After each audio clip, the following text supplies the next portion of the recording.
Baik, Assalamualaikum warahmatullahi wabarakatuh.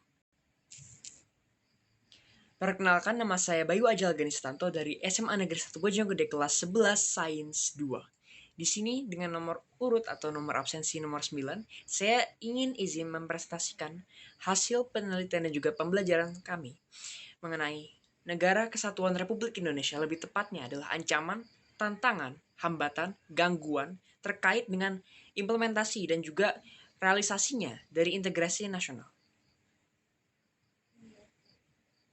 Baik, jadi yang pertama, pertanyaannya adalah apa itu integrasi nasional? Menurut dari KBBI atau Kamus Besar Bahasa Indonesia, integrasi nasional adalah pembauruan negara hingga menjadi suatu kesatuan yang utuh ataupun bulat. Ada juga pengertian menurut Howard Regens, yakni menyatakan bahwa penyatuan bangsa-bangsa yang berbeda dari suatu masyarakat menjadi suatu keseluruhan yang satu, yang lebih utuh, memadukan masyarakat-masyarakat kecil yang menjadi satu bangsa yang utuh. Dan juga syarat. Bagi William F. Ogburn dan juga Meyer Nimkov dalam Marianti dan Suryawanti tahun 2014 dituliskan bahwa yang pertama, syarat untuk bisa merealisasikannya integrasi nasional adalah anggota masyarakat merasa berhasil saling mengisi kebutuhan di antara mereka. Dengan ini akan terjadi suatu support system di mana mereka akan memikirkan adanya hak dan juga kewajiban. Bagaimana segalanya saling melengkapi kebutuhan-kebutuhan, maka akan saling membutuhkan untuk dapat menyatu. Yang kedua adalah masyarakat berhasil menciptakan kesepakatan ataupun konsensus bersama mengenai norma-norma dan juga nilai-nilai sosial yang dilestarikan dan dijadikan pedoman. Di sini juga ditulis dalam jurnal Suryono Sukanto pada tahun 1990 bahwa norma adalah salah satu pilar dalam suatu bangsa. Karena tanpa norma dan juga kesadaran masyarakat untuk dapat mengimplementasikannya dalam kehidupan sehari-hari, maka negara tidak akan bisa bangkit. Maka negara tidak akan bisa menjadi kokoh tanpa pilar yang krusial tersebut. Yang ketiga adalah norma dan nilai sosial itu berlaku cukup lama dan tidak mudah berubah dan dijalankan secara konsisten oleh seluruh anggota masyarakat. Di sini adalah suatu hal yang revolusioner. Karena bagaimanapun caranya, suatu nilai sosial tidak dapat selalu berubah setiap saat. Walaupun dengan dunia kita yang saat ini fast-paced atau terus berubah dan terus berjalan dengan revolusi yang sangat cepat dalam digital era ini, kita harus terus menjaga nilai tradisional kita dan juga nilai kepercayaan kita bahwa apa yang benar adalah benar dan apa yang salah adalah salah. Apa yang baik ataupun apa yang buruk. Nilai kompas. Di sini juga dituliskan dalam jurnal Suryono Sukanto. Baik. Ada pula faktor pendukung. Jadi terdapat sejumlah faktor pendorong integrasi nasional agar dapat tercipta. Antara lain sebagai berikut. Menurut dari Permana tahun 2021.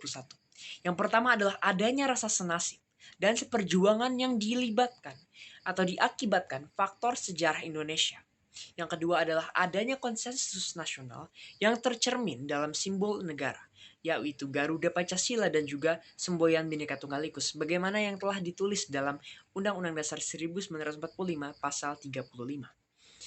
Lalu ada nomor 3, adalah adanya tekad serta keinginan untuk bersatu di kalangan bangsa Indonesia seperti yang dinyatakan dalam Sumpah Pemuda.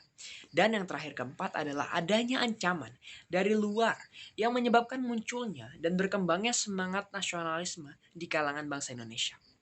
Baik, dengan mengetahui apa itu pengertian dari integrasi nasional, apa saja syarat-syaratnya agar dapat direalisasikan, dan yang terakhir adalah faktor pendukung, maka kita akan dapat lebih memahami antara apa saja tantangannya, hambatannya, dan juga yang lain-lainnya yang akan kita bahas saat ini.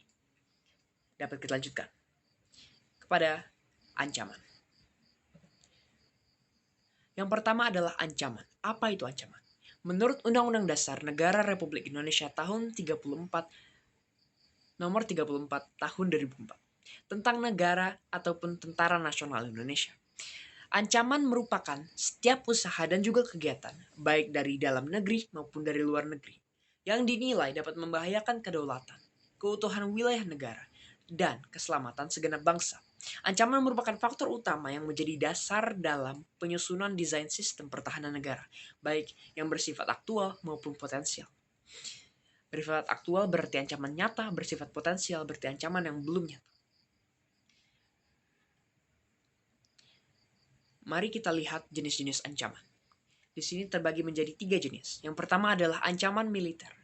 Ancaman militer adalah ancaman yang baik bersenjata maupun tidak bersenjata, merupakan ancaman terhadap ketahanan nasional, suatu negara yang dilakukan lewat tindakan fisik.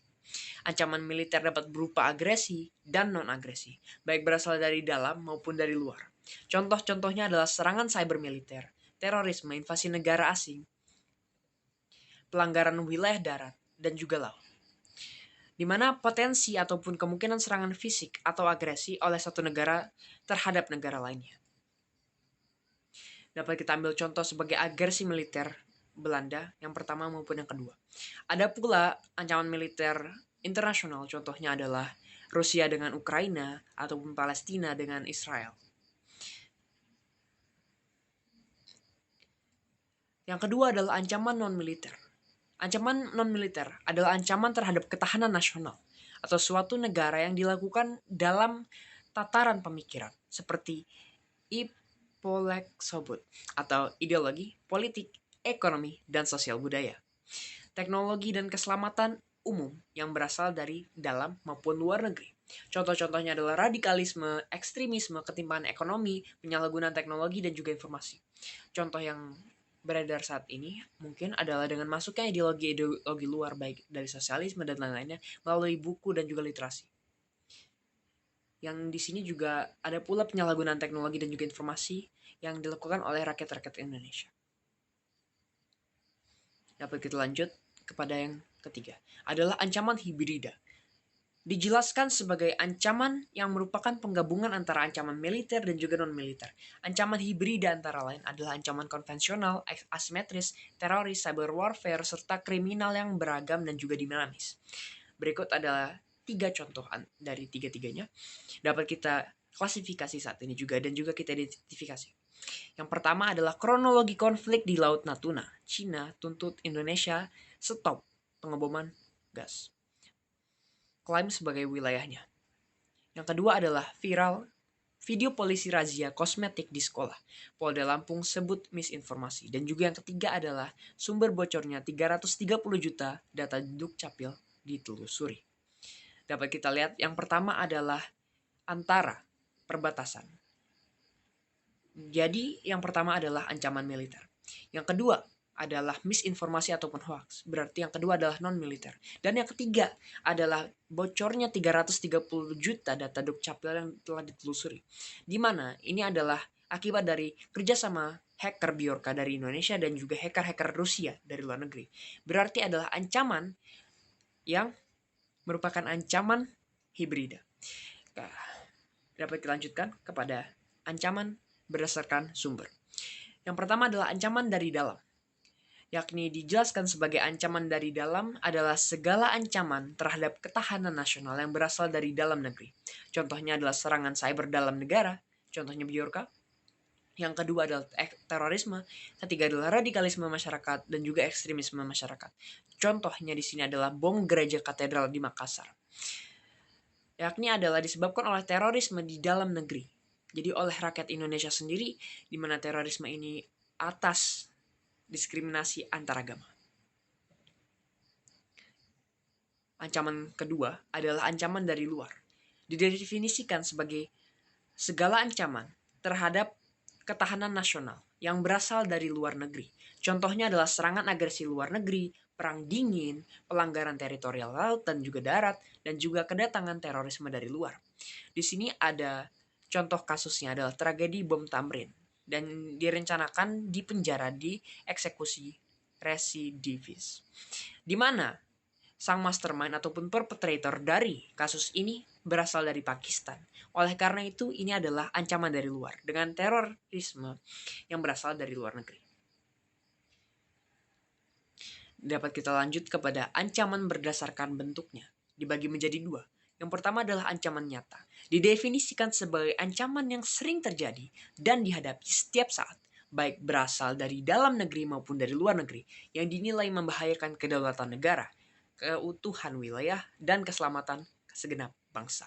Ancaman nyata merupakan bentuk ancaman yang menjadi prioritas dalam penanganannya, karena adalah ancaman yang frequently happening, adalah ancaman yang selalu terjadi setiap saat. Contohnya adalah gempa bumi atau ancaman dari alam. Yang kedua adalah terorisme, separatisme, dan juga wabah penyakit. Contohnya di sini adalah kasus sore di Palu dan juga Donggala.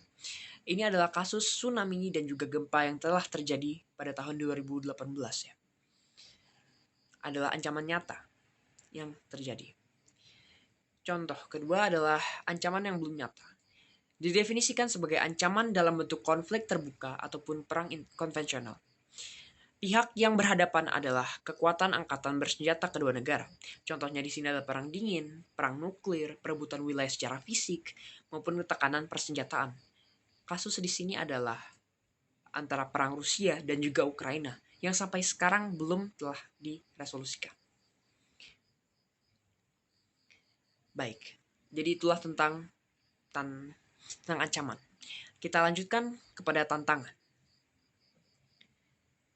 Tantangan didefinisikan sebagai hal atau objek yang perlu ditanggulangi, atau suatu hal atau upaya yang bersifat atau bertujuan mengunggah kemampuan dengan wujud yang bisa berbentuk tindakan fisik ataupun non-fisik, oleh Listiani dan juga Kurniadi tahun 2020. Di mana ada 3 contohnya, yakni adalah percobaan invasi asing yang ingin menguasai Indonesia, baik dalam wilayah maupun sumber daya alamnya.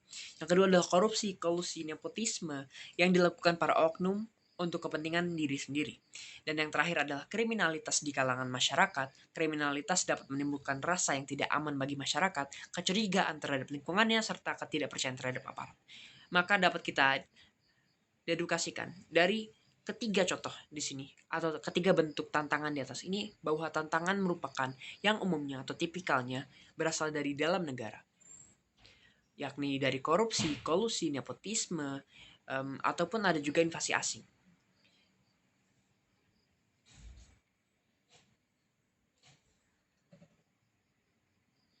Hambatan.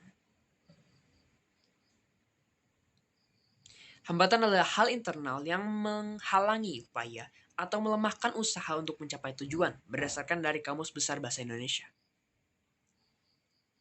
Hambatan ada 4 wujudnya. Yang pertama adalah kurangnya apresiasi dan respek terhadap keberagaman budaya. Yang kedua adalah kurangnya semangat toleransi terhadap keberagaman. Ketiga adalah timbulnya sikap yang individualistis dalam masyarakat. Dan keempat adalah ketimpangan dan ketidakmerataan pembangunan. Maka dapat kita dedukasikan bahwa hambatan ini adalah berasal dari internal atau masalah-masalah di dalam masyarakat Indonesia ini tersendiri, dengan tidak mengimplementasikannya Bhinneka Tunggal Ika, dengan masih memiliki hal yang seperti diskriminatif ataupun etnografi ataupun primordialisme yang terlalu kuat, ataupun juga memiliki prejudis terhadap kalangan-kalangan atau kelompok-kelompok tertentu. Dapat kita lanjutkan kepada gangguan. Gangguan didefinisikan sebagai usaha yang berasal dari luar, yang bersifat ataupun bertujuan untuk melemahkan atau menghalangi.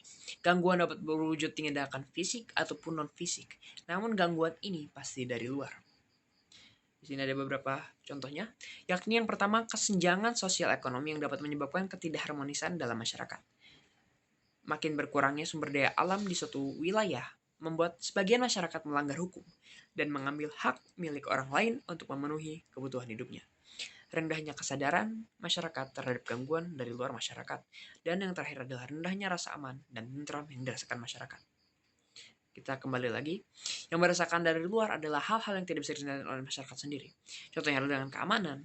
Masyarakat mungkin dapat meningkatkan rasa awareness yang dapat mereka ambil dengan menjadi lebih cautious, dengan memperdulikan keamanan mereka sendiri dan juga keamanan orang-orang sekitar mereka. namun hal tersebut tidak dapat dikendalikan oleh mereka terkait dengan kriminalitas dan lain-lainnya. Contoh dengan sumber daya alam itu tidak dapat dikendalikan oleh masyarakat itu sendiri, namun oleh pihak-pihak yang terkait atau bersangkutan. Kita lanjutkan, di mana apa sajakah peran masyarakat yang telah bisa kita dedukasikan berdasarkan dari yang telah kita lihat dari ancaman, tantangan, hambatan, dan juga gangguan. Mereka memiliki poin-poin yang sangat penting antara apa yang harus kita lalui untuk dapat bisa mengintegrasikan nasional kita. Agar dapat kita bisa meresolusikan segala masalah-masalah kita dan juga segala perbedaan kita, keberagaman kita ini dapat menjadi suatu kesatuan yang utuh untuk dapat menjadi suatu negara yang telah terintegrasi. Baik, jadi peran masyarakat ataupun peran kita, apa yang dapat kita lakukan di sini pertama adalah mengintegrasikan Bhinneka Tunggal Ika.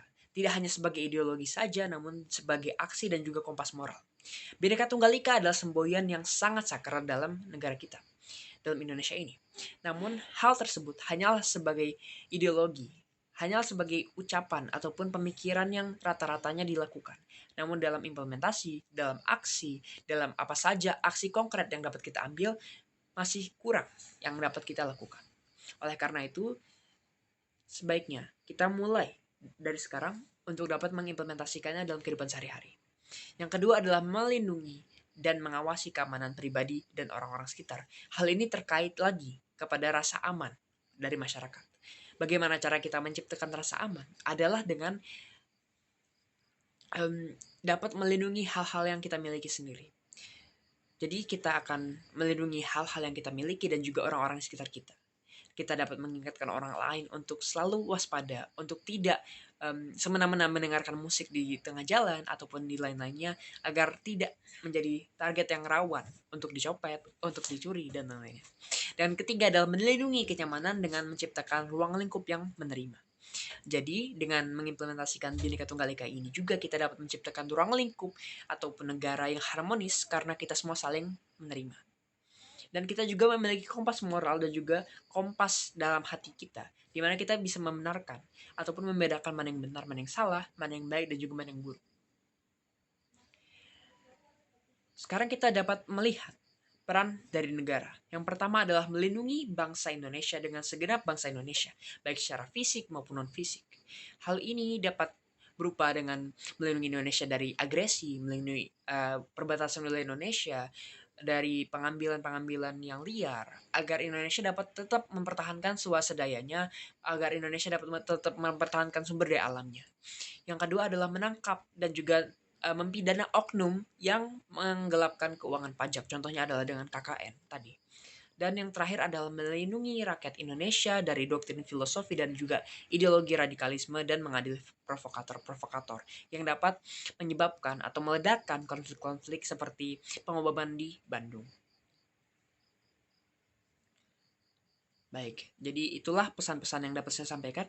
Terima kasih sudah memperhatikan presentasi saya. Dan untuk pesan terakhir, untuk dapat mengintegrasikan negara kita, untuk dapat mencapai suatu tingkatan di mana kita semua dapat hidup dengan harmonis sebagai suatu komunitas, sebagai suatu masyarakat yang satu dengan yang utuh. Kita harus dapat memahami orang lain. Kita harus dapat memiliki kecerdasan emosional untuk bisa meresonasikan pandangan kita dengan pandangan orang lain. Pandangan kita dengan pandangan kelompok-kelompok lain. Kita harus dapat menerima itu. Dan kita harus tetap bisa mempertahankan identitas kita sebagai masyarakat Indonesia. Dengan semboyan Bhinneka Tunggal Ika, kita tidak harus melupakan di manakah akar-akar kita tumbuh. Baik, itu saja. Dan terima kasih banyak. Wassalamualaikum warahmatullahi wabarakatuh.